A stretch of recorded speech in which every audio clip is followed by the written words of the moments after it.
Welcome to episode 2 of the Property Untangled Podcast on 107 FM. Here to assist you through the world of property investment. Myself, Dave Petersen. Today, we're diving into something that's been a game changer in my journey. Networking.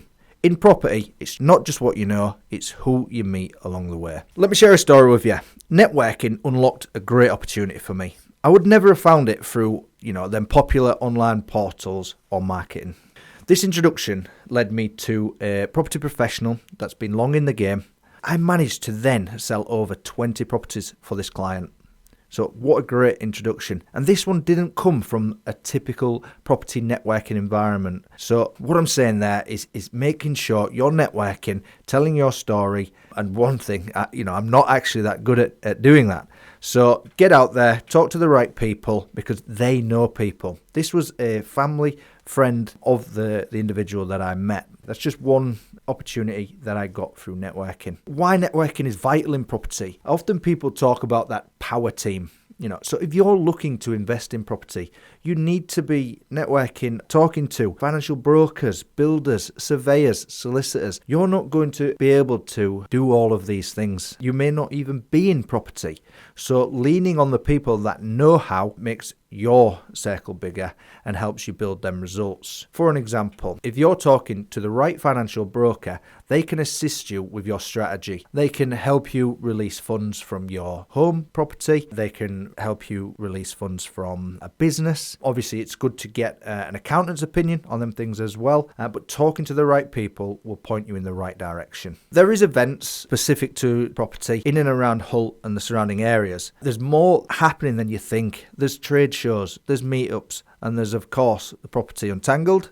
But it's getting out there, finding people on the ground that are doing something that you're maybe intrigued about or you're passionate about, something that you want to explore further or develop. It's better to go with people than go alone. And I certainly do believe that. And you hear that from many successful entrepreneurs, not just people investing in property. I've been quietly surprised by the amount of stuff going on locally. There is a lot of events. And I would just prompt you today, as we're talking on this topic, is to get out there, do the research and find people that will assist you in building a power team, building your knowledge so that you can invest in property wisely.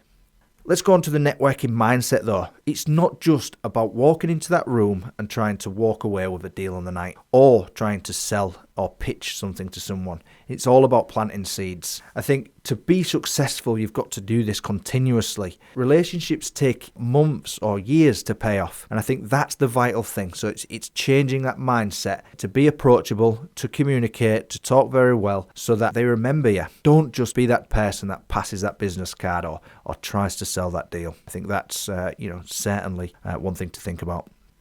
Practical networking tips, I think, how do you approach someone in the room? Again, it's building that rapport with them. Don't necessarily just say, I can do this for you or, can I sell you this?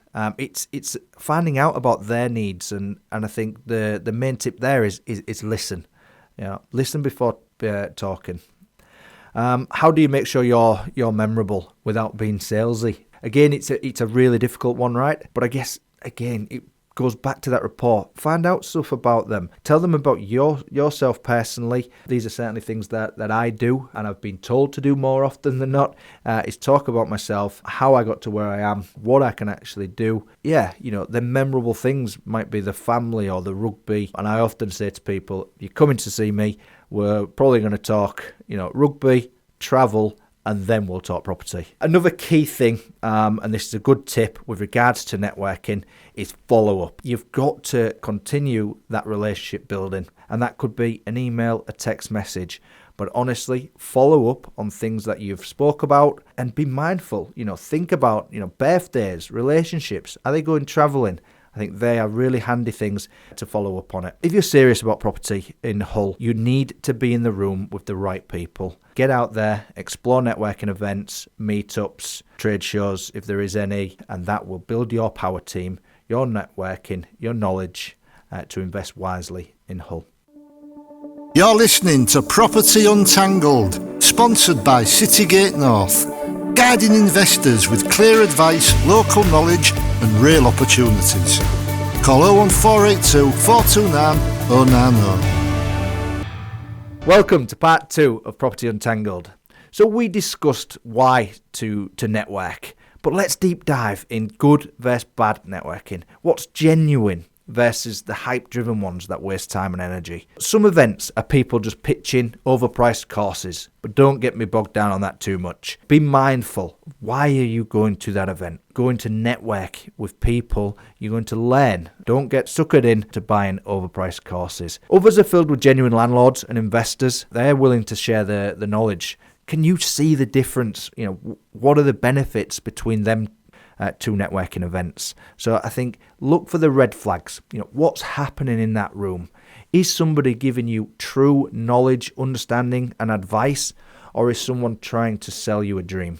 So good versus bad in there. And how to judge that room. Is it people talking about genuine deals and experiences, or do they just talk about themselves and how they can help you again? I think they're the really critical things to stop you wasting your time. You want diverse attendees, landlords, agents, brokers.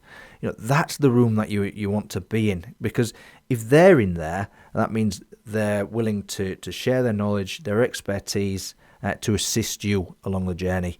I think I've been to both events. The wrong ones certainly drain you. The right ones energize you and pick you up and take you to that next level. That you leave there, wanting to ask another question of that landlord or that agent. So let's just talk about agents for a little bit, because often what is said is you go to an agent, you say, look, I'm looking to buy a cheap house for investment. What does that actually look like? That agent's going to say, okay, I'll take your details and put you on the mailing list and send you out some properties. But take it a little bit further. Really get to know that agent, understand how you can assist them in getting sales, because ultimately that's their job. I've been an estate agent, and the worst thing was someone approaching me just wanting to extract information from me. Whereas if you prove yourself as a credible buyer in the area, knowledgeable, understanding, then they will want to work with you. So, really take that, cement that relationship with the agent. And I think that's really key. Don't go and just try and extract from them. And that builds the trust element. And I think that is a really key thing. Building your trust with these agents or, with brokers. Don't just go wasting people's time. They will then buy into you. They will assist you on the journey. Leading on to that, them good and bad networking events, it's really beyond the room that you know and understand that. And again, it's that kind of following up. There's also networking events that you can maybe do online. So again, just messaging, following up, being active. There's LinkedIn groups, there's WhatsApp groups that you can certainly look to be a part of. So that pretty much sums up the different networking rooms that you may find yourself in. So coming up in part 3, let's myth bust, and I'll give you a tip of the podcast. You're listening to Property Untangled, sponsored by CityGate North, guiding investors with clear advice, local knowledge and real opportunities. Call 01482 429 090. Welcome back to the final part of podcast 2. We're going to be myth busting. I'm going to shed a spotlight on another area in Hull. And then I'll leave you with a tip of the podcast. So, let's start with the myth. Estate agents are all the same. It's a truth. Some just list and forget. But others, the good ones, actively broker the deals. They give intel on vendor motivation. They spot off the market opportunities for people that they work with. Relationships with the right agents can be game-changing for you. Leads us on to the spotlight. Get that agent to assist you with investing in a good area.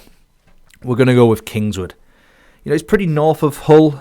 It's a very well-known area for its Legoland approach, as someone rightly said. It's modern housing. It's got a retail park, a leisure hub. There's continuous building and growth to that area. There's a strong family demand. There's working professionals likely for commuting out of the city. One really good point is it's got stable yields between 6 and 7% on properties that are growing, with capital appreciation. So there's a lot of first-time buyers there, but I think the majority of people are coming from other parts of the city to get amongst that new hustle and bustle that new modern feel that's going on in Kingswood. It's a great area for investing, and it's likely to be them ones where you can let them forget. These are modern, the 25 years probably maximum of the builds. So, you get that let them forget kind of scenario with good yields of 6 to 7%. So that's Legoland. You can get them estate agents to help you buy there. So let's finalise Property Untangled episode 2. Networking is about people. It builds your circle, invest in relationships, and the doors will open. Don't forget, you can meet us and hundreds of investors across the city at different events. The Untangled tip of the podcast is follow up after your networking events. A quick message the day after often turns a handshake into a real opportunity. That's myself, Dave Petersen, the Property Untangled on 107 FM. See you next time.